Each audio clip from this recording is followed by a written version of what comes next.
Sir ಹಿಂದೆನೇ ಕೆಲವೊಂದಿಷ್ಟು ಮಾಹಿತಿ ಇತ್ತು, ತಡೆಯುವಷ್ಟರಲ್ಲಿ ಸರ್ಕಾರ ಇವಾಗ ಹೋಗೋಣ ಅಲ್ಲಿ ಹೋದ್ಮೇಲೆ ನಮ್ಮ ಪ್ರೆಸ್ ಮೀಟ್ ಅಲ್ಲಿ ಹೇಳ್ತೀವಿ. ಇವಾಗ ಮಹಿಳೆಗೆ ನಮ್ಮ ದಲಿತ ಮಹಿಳೆಗೆ ಆಗಿರೋ ಅನ್ಯಾಯದ ಬಗ್ಗೆ ಮಾತ್ರ ಪ್ರತಿಭಟನೆಗೆ ನಾನು ಬಂದಿದ್ದೀನಿ. ಅಲ್ಲಿ ಭೇಟಿ ಮಾಡಿ ನೋಡಿದ್ಮೇಲೆ ನಿಮ್ಮ ಜೊತೆ ಮತ್ತೆ ನಾನು ಅರ್ಧ ಗಂಟೆಗಳ ಕಾಲ ಮಾಧ್ಯಮದಲ್ಲಿ ಪ್ರಕರಣದಲ್ಲಿ ಬಿಜೆಪಿ ರಾಜಕೀಯ ಬೇಳೆಯನ್ನು ಬೇಯಿಸಿಕೊಳ್ತಾ ಇದೆ ಈ ಒಂದು ವಿಚಾರ ಇಟ್ಕೊಂಡು ಅಂತ ಸಿದ್ದರಾಮಯ್ಯನವರು ಹೇಳ್ತಾರೆ. ಏನು ರಾಜಕೀಯ ಬೇಳೆ ಅಂದ್ರೇನು ಹೇಳಿ? ಬೇಳೆ ಅಂದ್ರೆ ಏನು ಅಂದರೆ ಮುಚ್ಚಾಕ್ಬೇಕು ಅಂತನಾ? ಅಲ್ಲಲ್ಲ, ಮುಚ್ಚಾಕ್ಬೇಕು ಅಂತನಾ? ಅಲ್ಲ, ಬೇಳೆ ಮುಚ್ಚಾಕ್ಬೇಕು ಅಂತನಾ? ಯಾಕೆ ಆದ ಘಟನೆ ಆದ 24 ಗಂಟೆಯಲ್ಲೇ ಪರಿಹಾರ ಯಾಕೆ ಘೋಷಣೆ ಮಾಡಿಲ್ಲ ಮುಖ್ಯಮಂತ್ರಿ? ಇಷ್ಟೆಲ್ಲ ಏನು ಅವ್ರು ಹೇಳೋ ಡೈಲಾಗ್ಗಳು 24 ಗಂಟೆ ಘೋಷಣೆ ಮಾಡಬೇಕಾಯ್ತಲ್ಲ. ಈಗ ನಿಯೋಗ ಬರ್ತೈತೆ ಅಂತ ಘೋಷಣೆ ಮಾಡಿದ್ದಾರೆ. ನೆನ್ನೆ ನಿಯೋಗ ಬರಲಿಲ್ಲ ಅಂದಿದ್ರೆ ಇವ್ರು ಘೋಷಣೆ ಮಾಡ್ತಾ ಇರಲಿಲ್ಲ, ಮುಚ್ಚಾಕಕ್ಕೆ ಪ್ರಯತ್ನ ಮಾಡ್ತಾಯಿದ್ರು. ಈ ಸರ್ಕಾರ, ಇಡೀ ಸರ್ಕಾರ ಅಲ್ಲೇ ಇದೆ.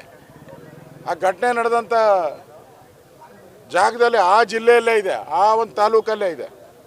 ಯಾಕೆ ಚರ್ಚೆ ಸುಮೋಟೋ ಮುಖ್ಯಮಂತ್ರಿಗಳು ಸುಮೋಟೋ ವಿಧಾನಸಭೆಯಲ್ಲಿ ಇದ್ರ ಬಗ್ಗೆ ಸುಮೋಟೋ ಆಗಿ ಅವರು ಸ್ಟೇಟ್ಮೆಂಟ್ ಮಾಡಬೇಕಾಯ್ತು. ಹಿಂಗಾಗಿದೆ ಘಟನೆ, ನಾನು ಕ್ರಮ ತೆಗೆದುಕೊಂಡಿದ್ದೀನಿ, ಯಾರೇ ಈ ಥರ ಮಾಡಿದ್ರು ಬಿಡಲ್ಲ ನಾನು, ಇದು ನಾಚಿಕೆ ತಲೆ ತಗ್ಸುವಂಥ ಸಂಗತಿ ಅಂತ ಒಂದು ಹೇಳಲಿಲ್ಲ ಅವರು. ಮುಖ್ಯಮಂತ್ರಿ ಅಧಿವೇಶನ ನಡೆಯುವಾಗ ಹೇಳ್ಬೇಕಲ್ಲ, ಒಬ್ಬ ಮುಖ್ಯಮಂತ್ರಿ ಕರ್ತವ್ಯ ತಾನಪ್ಪ. ಈ ಥರದ ಬೆಚ್ಚಿ ಬೀಳಿಸುವಂಥ ಘಟನೆ ನಡೆದಾಗ ವಿಧಾನಸಭೆಯಲ್ಲಿ ಒಂದು ಸ್ಟೇಟ್ಮೆಂಟ್ ಮಾಡ್ಬೋದಾಯ್ತಲ್ಲ, ಯಾಕೆ ಮಾಡಲಿಲ್ಲ? ಮಾಡಿದ್ರೆ ಚರ್ಚೆಗೆ ಅಲ್ಲಿ ಬಂದ್ಬಿಡ್ತು ಅನ್ನೋ ಭಯದಿಂದ ಅವ್ರು ಮಾಡಿಲ್ಲ ಅಷ್ಟೇ.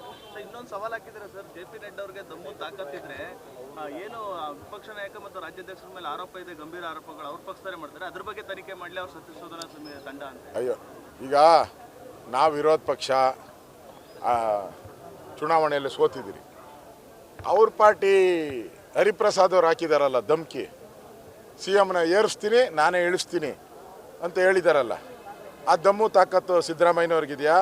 ಸೋನಿಯಾ ಗಾಂಧಿ ಅವ್ರಿಗಿದೆಯಾ? DK ಶಿವಕುಮಾರ್ ಅವ್ರ ಗುರುಗಳು ಹೇಳಿದಾರಲ್ಲ, ಸ್ವಾಮೀಜಿ ಏನು ಹೇಳಿದ್ದಾರೆ? ನೋಣವನಕೆರೆ ಸ್ವಾಮೀಜಿಯವರು ಏನು ಹೇಳಿದ್ದಾರೆ? DK ಶಿವಕುಮಾರ್ನ ಮುಖ್ಯಮಂತ್ರಿ ಮಾಡ್ತೀನಿ ಅಂತ ಹೇಳಿದ್ದಾರೆ, ಅಂದರೆ ಸಿದ್ದರಾಮಯ್ಯ ನಿಲ್ಲಿಸ್ತೀನಿ ಅಂತ. ಪರಮೇಶ್ವರು ಹೇಳಿದ್ದಾರೆ, ನಾನೇ ಮುಂದೆ ಆಗ್ತೀನಿ ಈಗಲೇ ಅಂತ ಹೇಳಿದ್ದಾರೆ.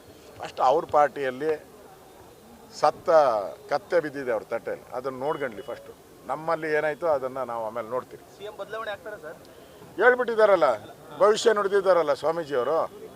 ಭವಿಷ್ಯ ನುಡಿದ ಮೇಲೆ ಆಗಬೇಕು. ನನ್ನೇನು ಅಸೆಂಬ್ಲಿಯಲ್ಲಿ ಹೇಳಿದೆ, DK ಶಿವಕುಮಾರ್ ಅವರೇ ಯಾವಾಗ ನೀವು ಆಗೋದು ಅಂತ. ಸಿದ್ದರಾಮಯ್ಯ ನಾನೇ ಬಡ್ಜೆಟ್ ಮಂಡಿಸ್ತೀನಿ ಅಂದರು. DK ಶಿವಕುಮಾರ್ ಎದ್ದೇನು ಹೇಳಿದ್ರು? ಕಾಂಗ್ರೆಸ್ ಪಾರ್ಟಿಯವರು ಬಡ್ಜೆಟನ್ನು ಮಂಡಿಸ್ತಾರಂತೆ. ಸಿದ್ದರಾಮಯ್ಯನವ್ರು ಏನು ಹೇಳ್ತಾರೆ? ನಾನೇ ಮಂಡಿಸ್ತೀನಿ ಅಂತಾರೆ. ಪಕ್ಕದಲ್ಲೇ ಕೂತ್ಕೊಂಡಿದ್ದಂಥ DK ಶಿವಕುಮಾರ್ ಅವರು ಕಾಂಗ್ರೆಸ್ ಪಾರ್ಟಿ ಮಂಡಿಸ್ತತೆ ಅಂತ ಹೇಳ್ತಾರೆ. ಅಂದ್ರೆ ಅರ್ಥ ಆಯ್ತಲ್ಲ, ಕಾಂಗ್ರೆಸ್ಸಲ್ಲಿ ಒಡಕಿರೋ ಅಂಥದ್ದು. ಸರಿ ಸರ್. ಈಗ